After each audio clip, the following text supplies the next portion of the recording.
Y'all, this story is wild. So this pastor here who is pictured on the left took this man who is pictured on the right, his phone, during a church meeting in order to send himself nude photos of the woman who's pictured on the right, which is that man's wife. They're married. So a 41-year-old Wisconsin pastor has been arrested and accused of sending himself nude photos of a parishioner's wife. The ordeal took place earlier this month when Pastor Gabriel Mills held a life group meeting at his home in Kenosha. That was for the church. Reportedly, the female victim and her husband, who's pictured on the right, and their children were in attendance, and there were also other members of their congregation there. Gabriel is reportedly the pastor of Journey Church. Gabriel allegedly asked to borrow the victim's husband's phone. The husband is on the right again, and that was for him to download an audiobook app on the phone. The husband was completely oblivious that Gabriel, the pastor, was actually sending himself nude photos of his wife, the man who let him borrow the phone. These photos were, of course, sent to the husband by the wife only, for his eyes, nobody else's. They were just sent to him. The pastor was caught doing this when the female victim noticed the pastor with her husband's phone, and he was allegedly trying to hide the phone's screen. The victim was then horrified when she realized that her nude photos, intimate photos, were on the screen that the pastor was holding. And it was said that she discovered what he was actually doing when she went to go get her children from another part of the house. She started a conversation with the pastor to make sure she was not seeing things. It was said he turned white as a ghost when he realized he had been caught.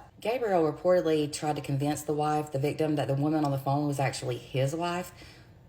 Why would his wife be on her husband's phone? Make it make sense. It doesn't. The victim and her husband, and of course their family, left the pastor's home, and she then asked her husband if he had let the pastor borrow his phone during the church meeting. He said yes, of course, and that it had been for a very long time. So the husband texted the pastor and asked about what his wife saw and if it was true, and if he had actually been looking for intimate photos of his wife while the pastor was holding the phone. The pastor then sent the husband a picture of him, the pastor, and his wife, saying that that was the photo that she had seen.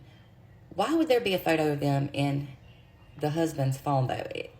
He makes no sense. When police eventually got involved, they did a search warrant on Gabriel's phone, and when they did that, they found the two images of the victim. The victim's husband said that Gabriel had to have gone through more than 1,000 images to get to those two intimate ones. He sent those photos to himself from the husband's phone. When all the news came out, the church sent out a statement to the members saying what happened and that Gabriel was terminated. They said it was a huge shock to their church and school community. They said that Gabriel is entitled to due process, of course, and that they will continue to cooperate with law enforcement as they conduct an investigation. Now, sadly, Gabriel is a married father of 5 children, and he was arrested on September 23rd and charged with 2 counts of capturing an intimate representation without consent. He bonded out of jail for $7,500 after his first court appearance. Police now think that the pastor may have had other victims, and a number was given out to church members for them to call if they believe they might have been a victim, or anybody else who knows they're a victim. This is just crazy. I'm glad he was called. Some of these pastors are wild as heck, I tell y'all. For more true crime, don't forget to hit the follow button and visit my website at www.truecrimewithmegan.com.